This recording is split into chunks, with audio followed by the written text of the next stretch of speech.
बिस्मिल्लाहिर्रहमानिर्रहीम। अस्सलाम वालेकुम स्टूडेंट्स। अच्छा जी, आज का जो लेक्चर है ये भी कार्डन मेथड पर है। कार्डन मेथड में को कम्प्लीटली समझने के लिए हमें 3 केसेस डिस्कस करने पड़ते हैं। सबसे पहली बात तो ये कि ये याद रखें कि जो कार्डन मेथड है ये क्यूबिक इक्वेशन को सॉल्व करने के लिए यूज़ किया जाता है। ठीक है, तो this method is used for solving cubic equation. ठीक है, और एक इसकी इम्पोर्टेंट बात यह है कि जो क्यूबिक इक्वेशन है उसमें स्क्वायर वाली टर्म यानी क्वाड्रेटिक टर्म मिसिंग होनी चाहिए। ठीक है,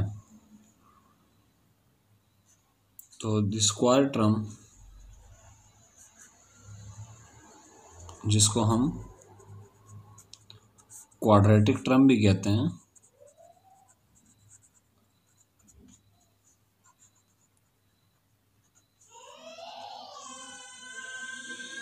शुड बी एब्सेंट। अगर क्वाड्रेटिक टर्म होगी तो फिर आप ये मेथड यूज़ नहीं कर सकते। इसको ज़रा समझते हैं। ठीक है, मैंने लास्ट वीडियो में भी एक्सप्लेन किया था लेकिन इसमें दोबारा समझ लेते हैं। फर्ज करें एक इसमें 3 केस हैं। ठीक है, केस नंबर 1,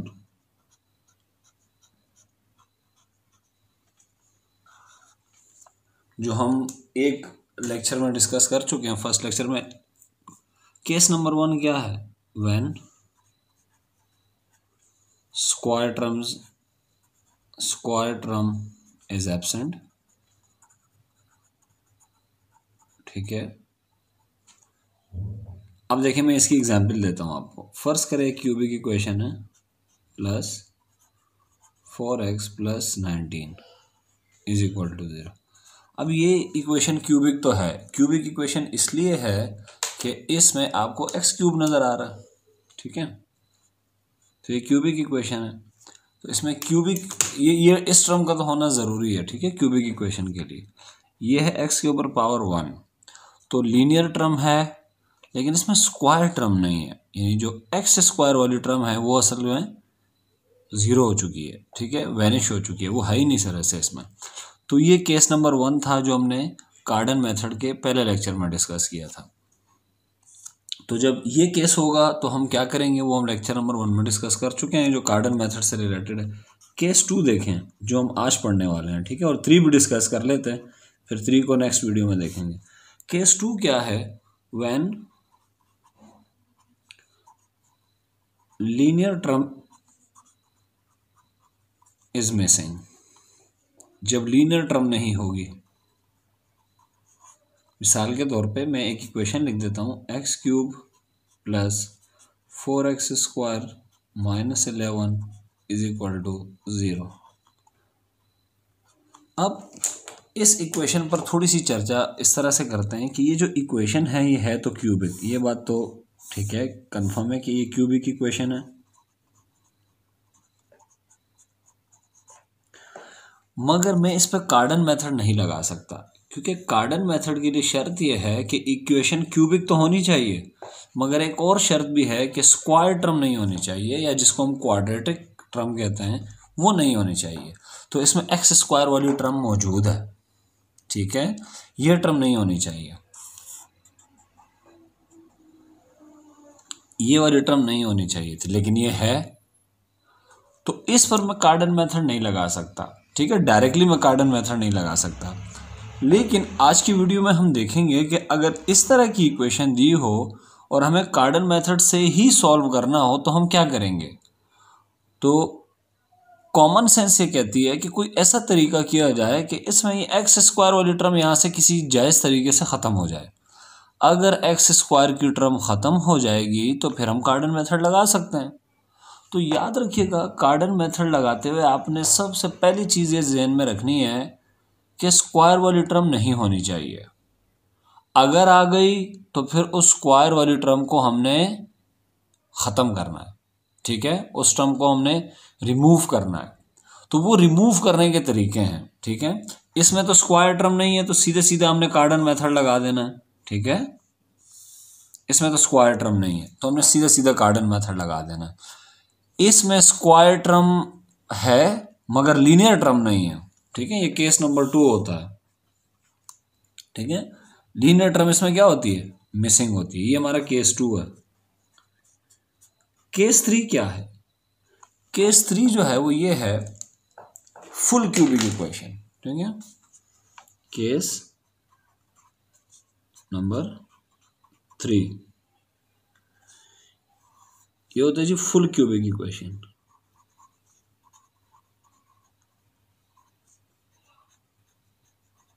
अब कोई भी देखें, अगर सपोज पेपर में ऐसा क्वेश्चन सॉल्व करने के लिए आ जाता है जिसमें स्क्वायर टर्म नहीं है, तो जी आप सीधा सीधा आपने लगा देना है कार्डन मेथड।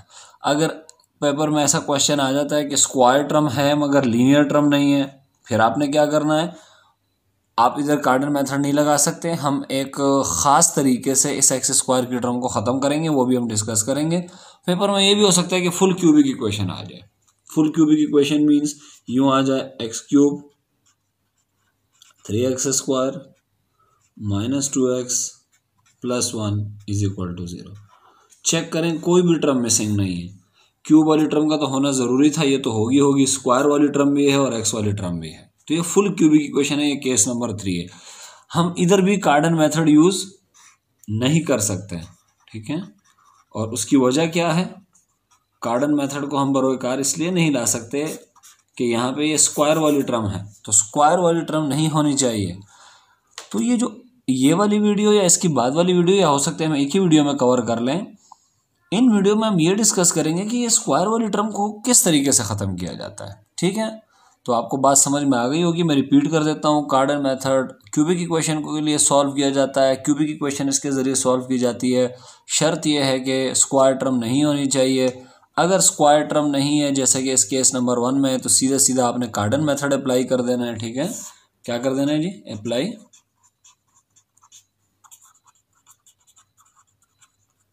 कार्डन मेथड। और जनाब क्यूबिक इक्वेशन है आपके पास, ये आपकी क्यूबिक इक्वेशन है और इसमें स्क्वायर वाली टर्म है, तो सबसे पहले आपने इस स्क्वायर वाली टर्म को क्या करना है, इस स्क्वायर वाली टर्म को यहाँ से रिमूव करना है। जब तक आप इसको रिमूव नहीं करेंगे तब तक आप कार्डन मेथड नहीं लगा सकते। ये स्क्वायर वाली टर्म है, इस स्क्वायर वाली टर्म को हमें रिमूव करना है, ठीक है। तो ये कुल खुलासा है, ठीक है। अब हम आते हैं क्वेश्चंस की तरफ, ठीक है, क्योंकि चीज़ें समझ आती हैं क्वेश्चन हल करने से। अच्छा जी, अब हम लेते हैं जी एक क्वेश्चन, ठीक है, और पहले हम केस 2 डिस्कस कर लेते हैं, ठीक है। केस 2, केस 2 क्या है जी,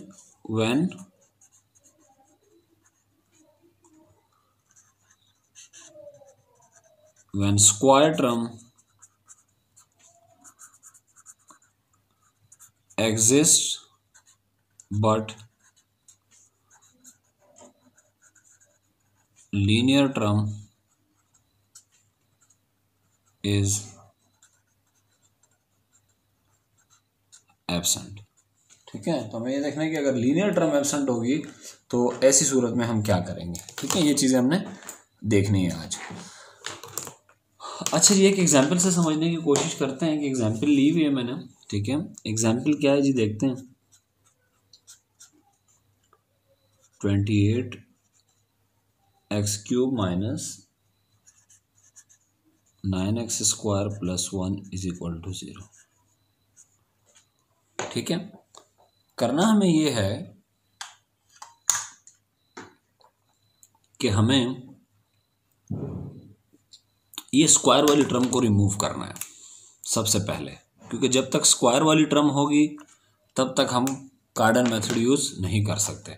इस स्क्वायर वाली टर्म को हमें रिमूव करना है, तो रिमूव करने के लिए कोई तरीका होगा जी, ठीक है। तो मेथड क्या है वो देखते हैं, solution,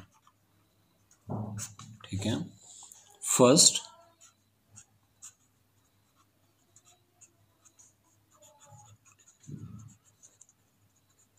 we will remove quadratic term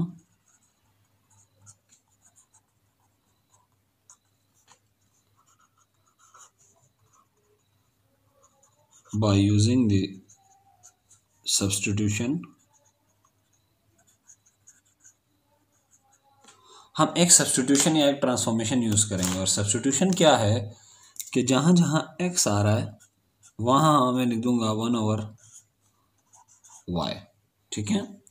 अच्छा, y ज़रूरी नहीं है, आप कोई भी न्यू वेरिएबल यूज़ कर सकते हैं। न्यू वेरिएबल से मुराद क्या है कि इक्वेशन के अंदर पहले से कौन सा वेरिएबल यूज़ हो चुका है, x, तो आप यहाँ y भी लिख सकते हैं, z भी लिख सकते हैं, t भी लिख सकते हैं। ठीक है, जो आपका मन कर रहा हो आप लिख दें। अच्छा, ये हमारी इक्वेशन नंबर क्या है, 1 है। तरीके से चलते हैं ताकि आसानी हो। ये हमारी इक्वेशन 2 है। इस x is equal to y को इस इक्वेशन को, ठीक है, या इस ट्रांसफॉर्मेशन को आप उठा के पुट कर दें कहाँ पे, 1 में। ठीक है, ये जो हमारी मेन इक्वेशन है जिसको हमें सॉल्व करना है। ठीक है, इसको असल में हमें क्या करना है, सॉल्व करना है। सॉल्व बाय यूजिंग CM का मतलब होगा कार्डन मेथड। ठीक है, तो इसको हम पुट कर देंगे, पुट इन 1। ठीक है। अच्छा, एक बात फिर देख लें कि इसको सॉल्व करने का मतलब ये है कि x की वैल्यूज़ चाहिए हमें। ठीक है, हमें x की वैल्यूज़ फाइंड करनी है। और x की कितनी वैल्यूज़ आएंगी, x पे जितनी बड़ी पावर होगी, x के ऊपर सबसे बड़ी पावर है 3, तो x की 3 वैल्यूज़ आएंगी।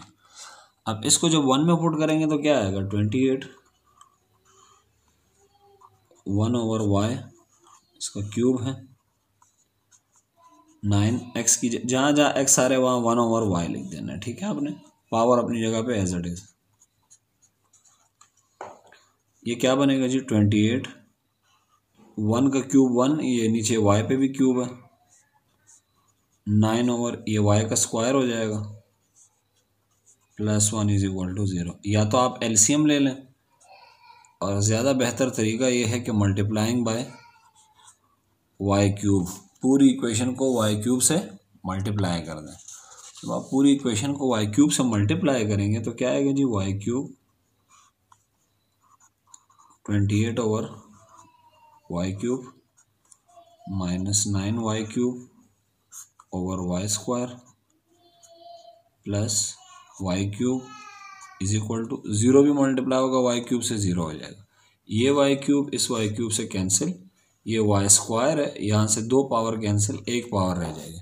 तो ये क्या रह जाएगी इक्वेशन बताएं, दिस इम्प्लाइज दैट ये रह जाएगी 28 - 9y plus y cube is equal to 0। अब इस इक्वेशन को हम यहाँ लिख देते हैं स्टैंडर्ड फॉर्म में कि पहले वाई क्यूब की टर्म लिख देते हैं।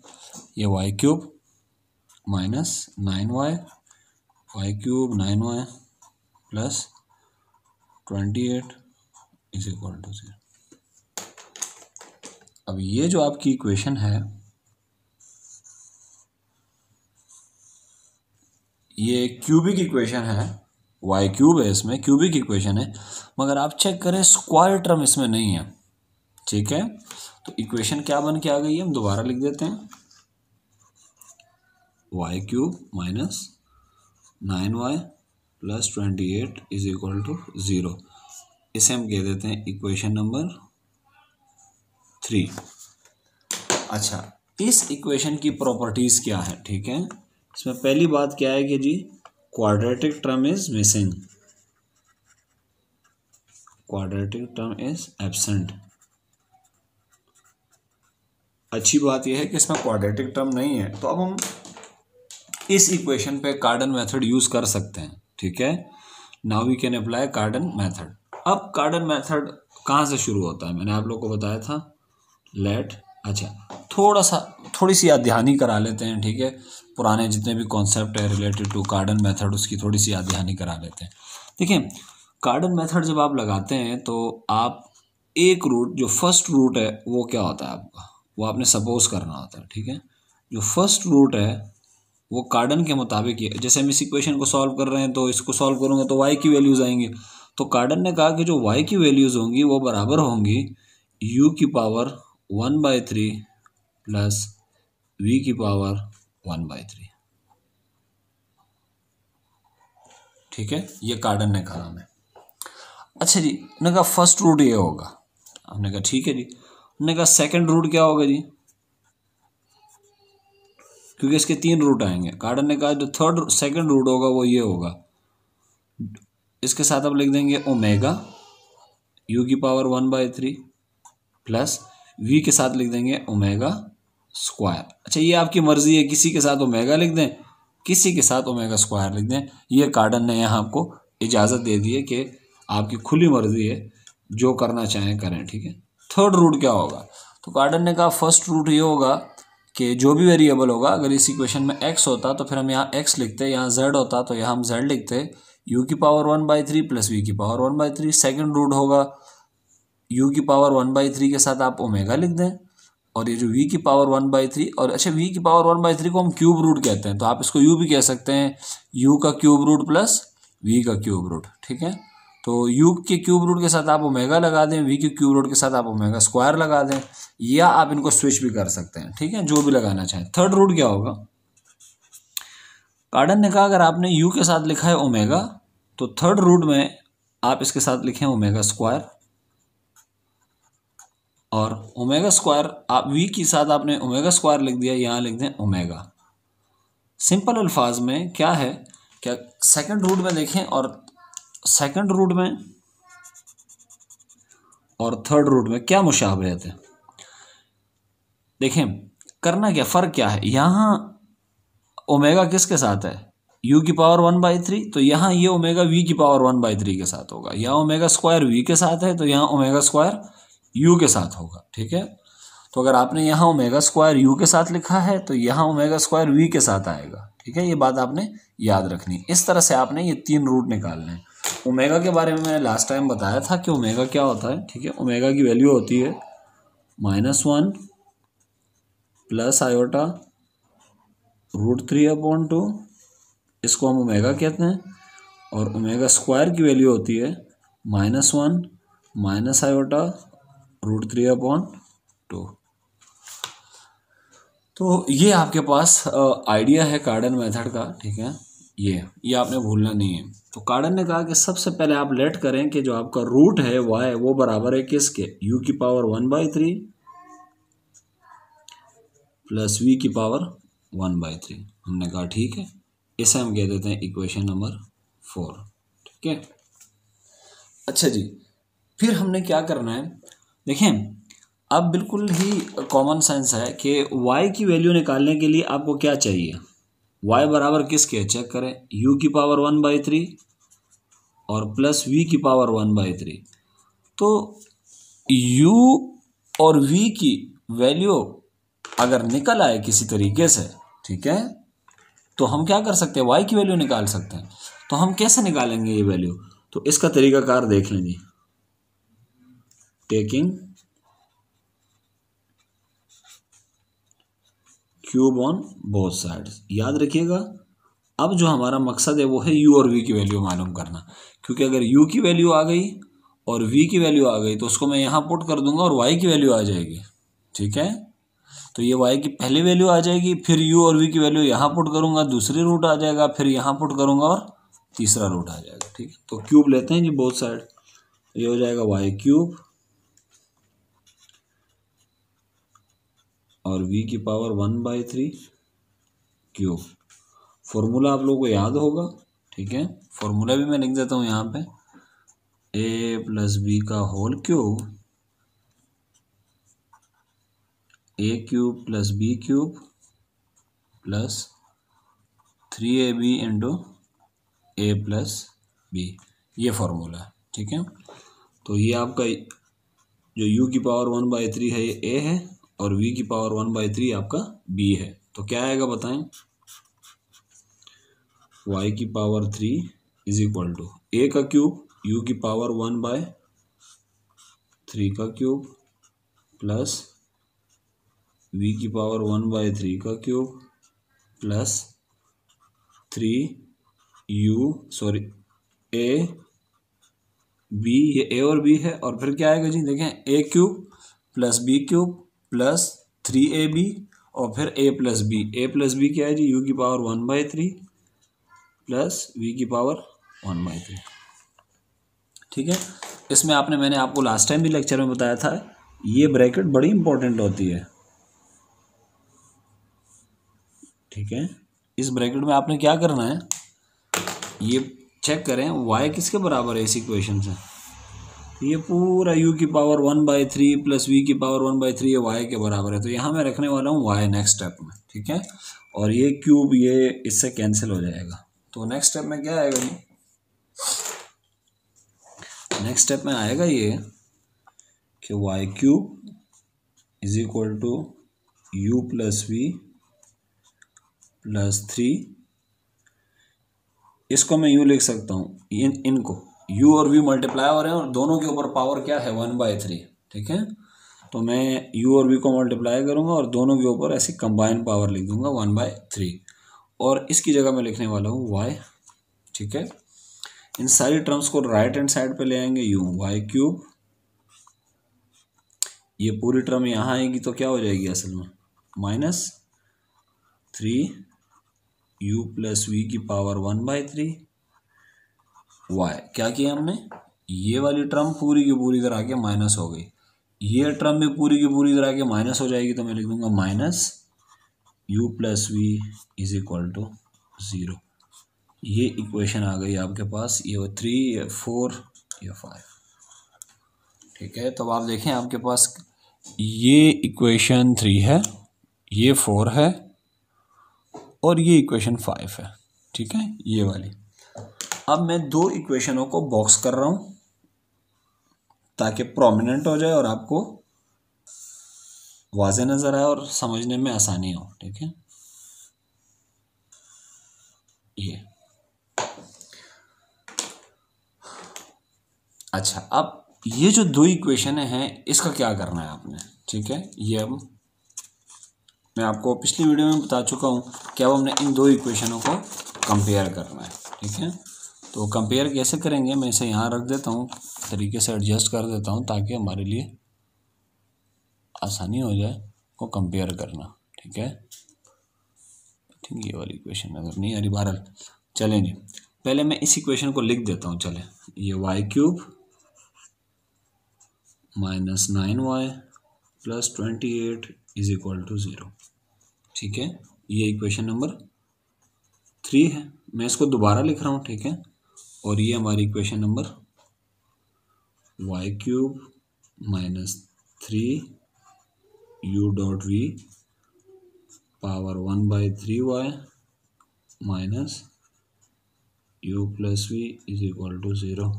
ये इक्वेशन नंबर 4, सॉरी ये 5 है, ठीक है। तो ये इक्वेशन नंबर 3 और ये इक्वेशन नंबर 5, इन दोनों को मैंने यहाँ लिख दिया, ठीक है, ताकि बार बार नेक्स्ट पेज से देखने में प्रॉब्लम होती थी तो हमें यहीं पे देख लिया, इसको लिख लिया। अब करना क्या है जी, करना ये है कि यहाँ y की पावर 1 है, यहाँ भी y की पावर 1 है, ठीक है। इस इक्वेशन में y का कोएफिशिएंट क्या है -9, इस इक्वेशन में ये y का कोएफिशिएंट है, इसको कंपेयर करना है, ठीक है। तो हम कंपेयर करेंगे,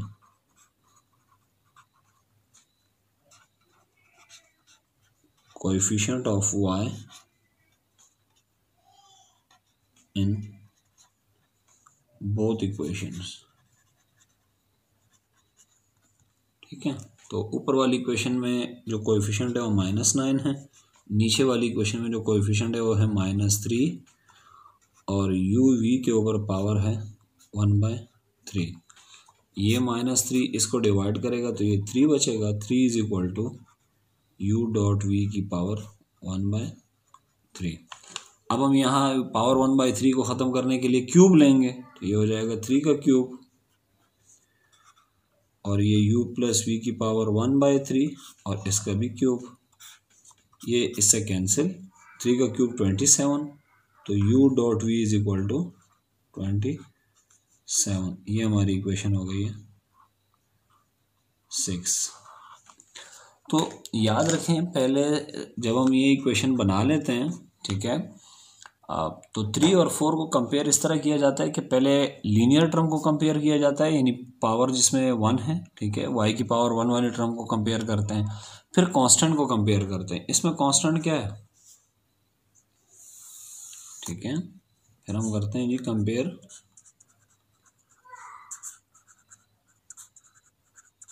compare constant terms. Constant term को कंपेयर करेंगे। कांस्टेंट टर्म क्या है जी?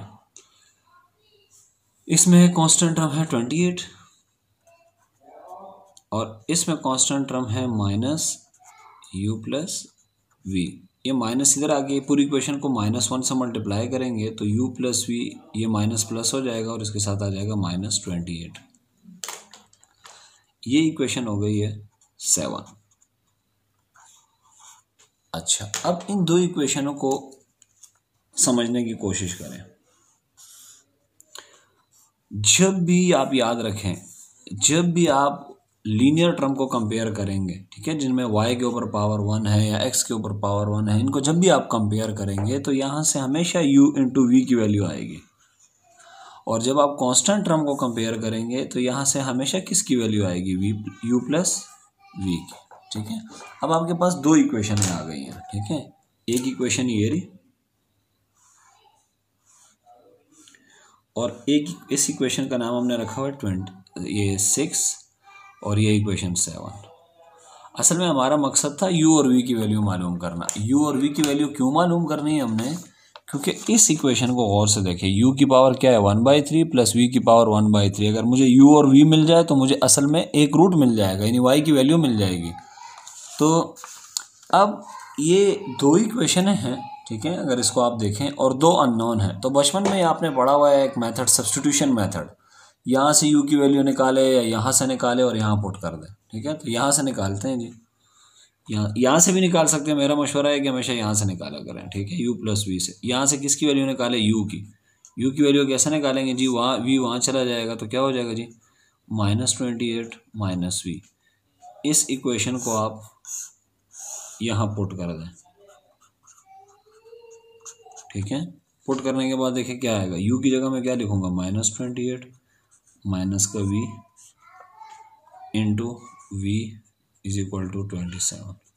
इसको अंदर मल्टीप्लाई कर दें, इस v को इसके साथ, ये -v² आ जाएगा। -28v is equal to 27। इस 27 को यहाँ ले आए, क्या बन जाएगा ये? -28 ये v -27 इज इक्वल टू 0। पूरी इक्वेशन में माइनस आ रहा है तो माइनस से मल्टीप्लाई कर दें, सारी इक्वेशन क्या हो जाएगी? प्लस हो जाएगी। ये हमने अपनी आसानी के लिए किया। ये एक क्वाड्रेटिक इक्वेशन है। ठीक है, अब इसको तो हम सॉल्व कर सकते हैं। यहाँ से जब हम सॉल्व करेंगे तो v की जो वैल्यूज़ आती है, आप लोग घर पे कर लीजिएगा। एक वैल्यू आती है -27 और v की एक वैल्यू आती है -1।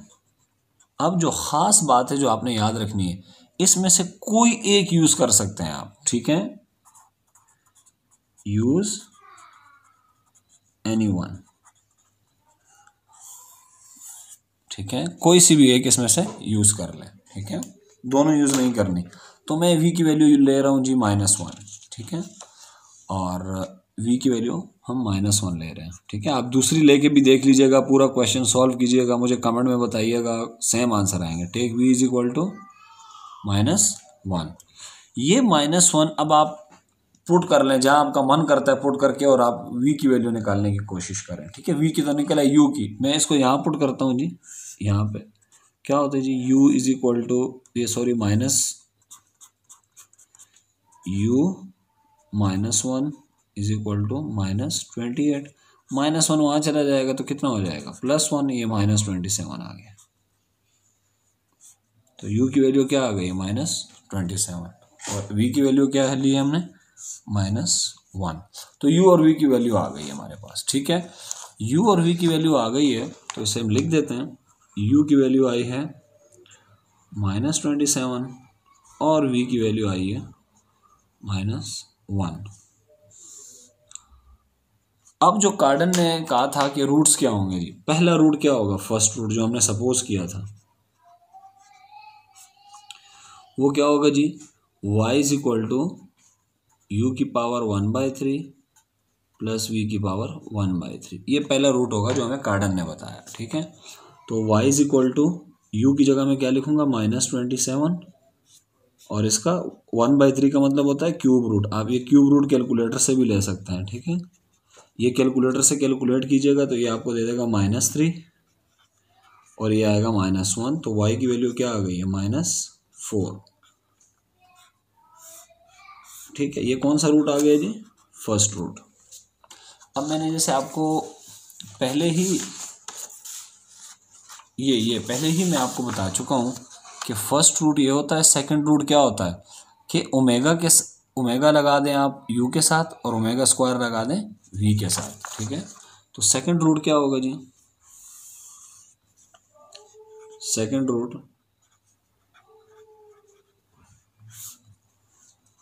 रूट ये है कि हमने y is equal to omega लगाएंगे हम u की पावर 1/3 के साथ और ओमेगा स्क्वायर आएगा v की पावर 1/3 के साथ, ठीक है। अब y is equal to omega बराबर होता है -1 प्लस आयोटा √3/2 और u कितना है -27 पावर 1/3 और जो ओमेगा स्क्वायर होता है -1 माइनस आयोटा √3/2 और v कितना है जी, वो है -1 और इसके ऊपर पावर 1/3। अब इससे परेशान नहीं होना है आपने, इसमें कुछ भी नहीं है, ठीक है। इसका रिजल्ट आप कैलकुलेटर से निकालेंगे तो क्या आएगा, -3, इसका निकालेंगे आप -1। लेकिन अगर आपके पास अच्छा कैलकुलेटर है आप ये पूरा भी उसमें लिख सकते हैं। बस आपने टाइप करके आपने इक्वल टू का बटन या आंसर का बटन दबाना है और प्रेस करना है, पूरा रिजल्ट आ जाएगा। लेकिन अगर हम इसे सिंप्लीफाई भी करें तो ये कोई इतनी बड़ी तोप चीज़ नहीं है, ठीक है। y इज इक्वल टू, इसका आंसर आएगा -3, ये मैं लिख दूंगा -3 -1 प्लस आयोटा √3/2, इसका आंसर आएगा -1। तो ये इस प्लस को क्या कर देगा, माइनस कर देगा, ये माइनस और ये बन जाएगा -1 प्लस आयोटा √3/2। इसको आसान करना इसलिए भी आसान है, ठीक है, कि इसके डिनोमिनेटर में 2 आ रहा है, ठीक है, दोनों के, तो एलसीएम तो 2 ही आएगा और ऊपर वाली रकम में एज इट इज 2। ये -3 अंदर ले जाएं तो ये हो जाएगा 3 -3 आयोटा √3, ये माइनस भी अंदर ले जाएं, ये +1 माइनस आयोटा √3। तो यहाँ से जो y की वैल्यू आएगी वो क्या आएगी, 3 और 1 4 -3 आयोटा और माइनस आयोटा -4 आयोटा √3/2। ऊपर से 4 कॉमन है, 4 कॉमन ले लेते हैं तो अंदर रह जाएगा 1 माइनस आयोटा √3/2। 2 और ये 4 कैंसिल हो जाएंगे। ये हमारा कौन सा रूट आ गया, सेकंड रूट।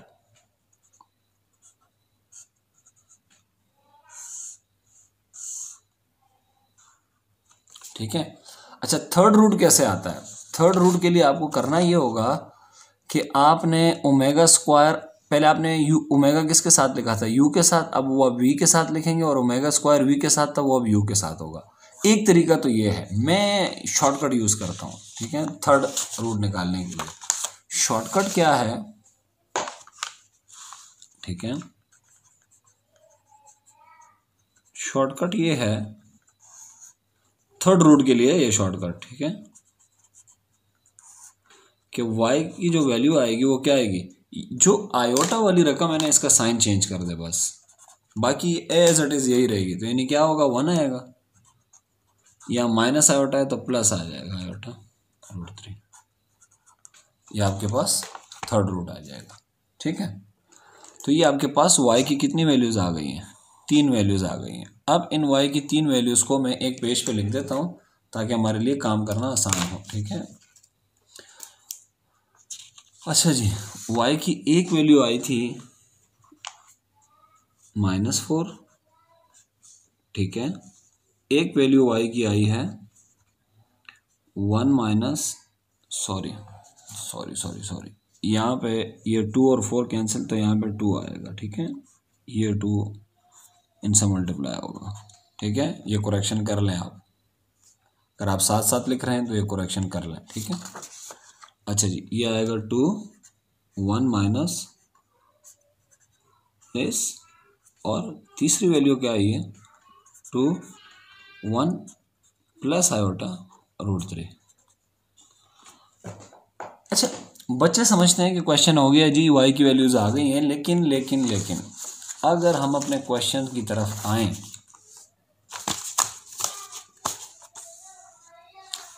तो हमें इस इक्वेशन को सॉल्व करना था, यानी हमें x की वैल्यू निकालनी थी। लेकिन इसको हम सॉल्व नहीं कर सकते थे क्योंकि इसमें x² वाली टर्म थी। तो फिर हमने क्या किया, फिर हमने ये ट्रांसफॉर्मेशन लगा दी और एक नई इक्वेशन आ गई हमारे पास, ये वाली y³ - 9y + 28। इसको सॉल्व करके मैंने y की वैल्यू निकाली, लेकिन मुझे तो चाहिए x की वैल्यू। तो x किसके बराबर है, चेक करें, x बराबर है 1/y। तो मैं यहाँ y की वैल्यू पुट करके x की वैल्यू निकालूंगा, ये आपने याद रखना है, ठीक है। क्योंकि जो ओरिजिनल इक्वेशन है उसमें वेरिएबल x है, तो मुझे x की वैल्यू चाहिए, ठीक है। तो x किसके बराबर है जी, x बराबर है, सिंस x = 1/y, x बराबर है 1/y के, देयरफॉर x = 1/y की जगह लिखेंगे -4, तो ये हो जाएगा,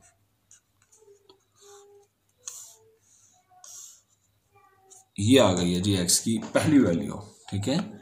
ये है फर्स्ट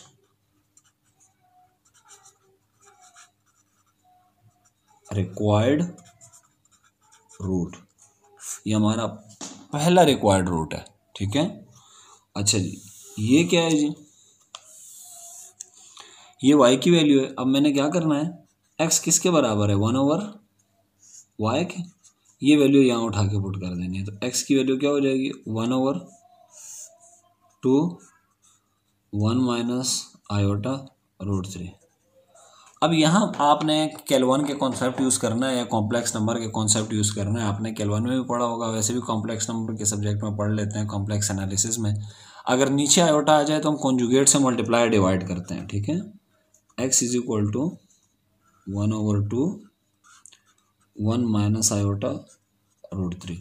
तो 1 - आयोटा √3 का जो कॉन्जुगेट होगा वो होगा 1 + आयोटा √3, और नीचे भी आएगा 1 + आयोटा √3, ताकि हम नीचे से आयोटा ख़त्म कर लें, ठीक है। इसको जब आप सिंप्लीफाई करेंगे, आप लोग घर पे सिंप्लीफाई कर लीजिएगा, ठीक है। तो ये आपके पास आएगा 2 1 + 3 4, ठीक है, क्योंकि हो जाएगा 1 का स्क्वायर और माइनस फिर इसका स्क्वायर 3, ये आ जाएगा 4। तो x की वैल्यू आ जाएगी जी 1 + आयोटा √3/8, ये x की वैल्यू आ जाएगी, ठीक है। सिमिलरली आप इसको यूज़ करेंगे, ठीक है। जब आप इसको यूज़ करेंगे तो आपके पास जो वैल्यू आएगी y की वो क्या आएगी, जब आप इसको यूज़ करेंगे तो आएगी आपके पास वैल्यू 1 - आयोटा √3/x की वैल्यू।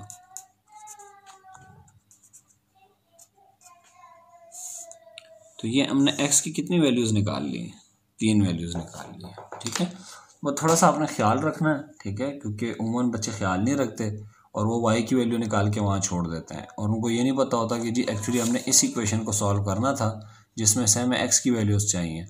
तो आपने ये ट्रांसफॉर्मेशन लगाई थी जिससे इक्वेशन में x उड़ गया और नई इक्वेशन बन के सामने आई जिसमें y था। तो वहाँ से हमने y की वैल्यू निकाल के फिर यहाँ वापस पुट करनी है, बैक सब्स्टिट्यूशन करनी है, ताकि x की वैल्यू निकल आए, ठीक है। तो हमने x की 3 वैल्यूज़ निकाल दी हैं, ये सेकंड केस था, ठीक है। अच्छा जी, तो ये हमने 3 वैल्यू निकाल ली, ठीक है। अब हम आखिरी केस डिस्कस करेंगे ताकि ये कार्डन मेथड ख़त्म हो जाए, ठीक है। केस 3, केस नंबर 3, ठीक है, फुल क्यूबिक इक्वेशन। अच्छा जी, फुल क्यूबिक इक्वेशन के लिए हम एक एग्जांपल लेते हैं, और एग्जांपल क्या है कि फ़र्ज़ करें आपको कोई कहता है कि इसको सॉल्व करें, सॉल्व बाय यूजिंग +12x + 16 = 0, और सवाल क्या है, solve by using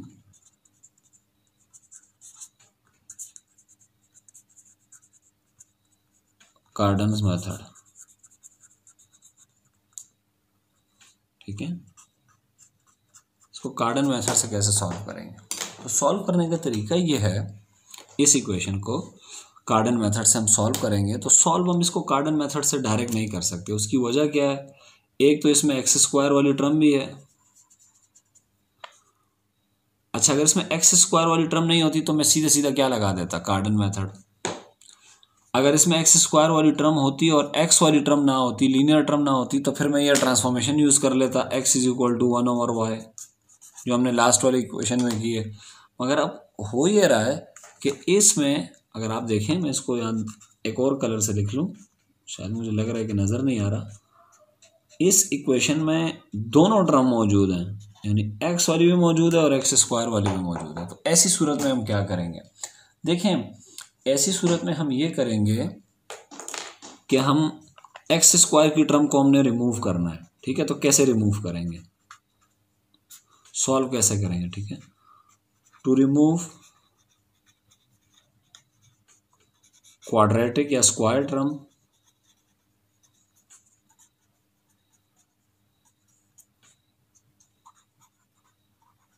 we use what? हम ये यूज करेंगे, इक्वेशन के अंदर एक्स है तो मैं यूज करूंगा वाई, ठीक है। कि वाई बराबर है, या एक्स भी डायरेक्ट यूज कर सकते हैं हम, कि एक्स बराबर है किसके जी? एक्स बराबर है वाई प्लस h/3, ठीक है। आपने जहां जहां भी x आ रहा है उसकी जगह आपने ये लिख देना है y प्लस h/3, ठीक है। अच्छा, इसमें h क्या है जी? Where h is equal to minus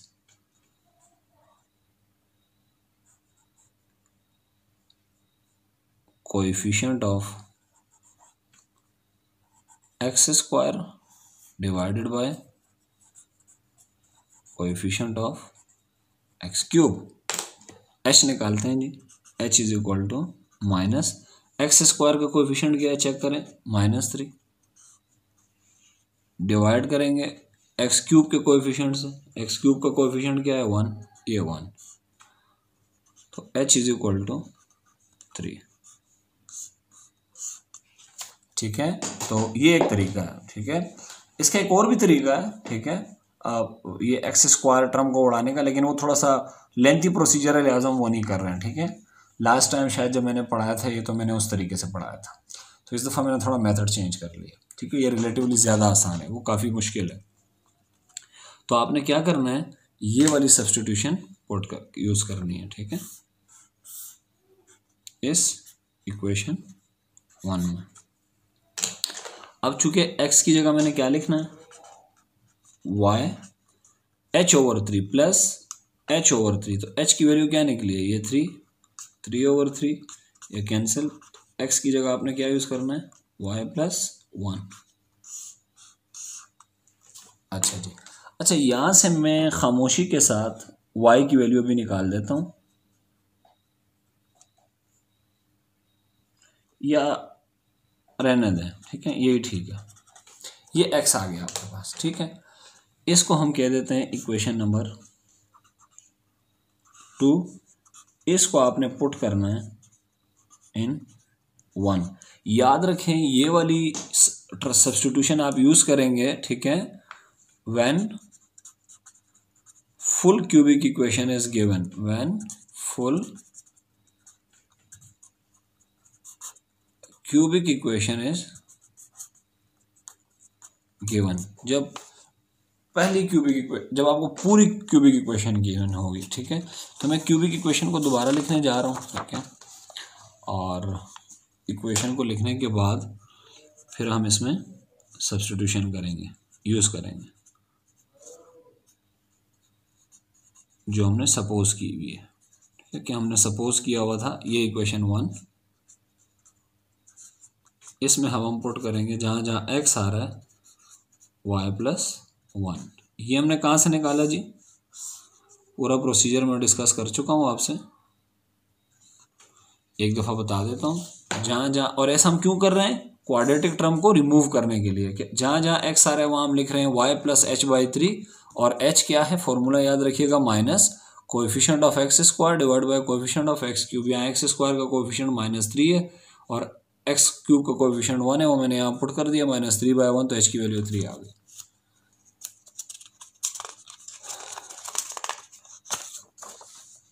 अब ये यहाँ पुट कर देते हैं, क्या बनेगा बताएं। y प्लस 1 का क्यूब -3 y प्लस 1 का square plus 12 y plus 1 plus 16 is equal to 0। इस फॉर्मूले को खोल लेते हैं। y cube plus 1 plus 3ab into a plus b -3, इसको ओपन करें a square plus 2ab plus b square. ठीक है, फॉर्मूला याद होना चाहिए आपको। 12 को अंदर मल्टीप्लाई कर दें, 12y प्लस 12 प्लस जस्ट 12 और प्लस 16 इज इक्वल टू 0। ये बन जाएगा y क्यूब प्लस 1 प्लस 3, ये अंदर मल्टीप्लाई हो जाएगा जी, ये हो जाएगा 3y स्क्वायर प्लस 3y, ये माइनस ES3 अंदर मल्टीप्लाई हो जाएगा -3y स्क्वायर -6y -3 प्लस 12 के y प्लस 12 और प्लस 16 इज इक्वल टू 0। ख़ास बात क्या है, स्क्वायर वाली टर्म हमेशा कैंसिल हो जाएगी, ये बात आपने याद रखनी है। अगर स्क्वायर वाली टर्म कैंसिल नहीं हो रही, इसका मतलब है ये वाली जो सब्स्टिट्यूशन आपने की है ये फिर आपने रॉन्ग की है। ठीक है, लेकिन अभी हमारी कैंसिल हो रही है, तो अभी हम देखते हैं। तो ये बनेगा जी y क्यूब, ये y क्यूब की टर्म। अब y वाली टर्म को कलेक्ट करें, ये 3y और -6y कितने बचे जी, -3y और 12 प्लस 12, तो ये हो जाएगा प्लस 9y। ये एक और -3, ये -2 और 12 10 और 16 ये 26, ये प्लस 26 इज इक्वल टू 0।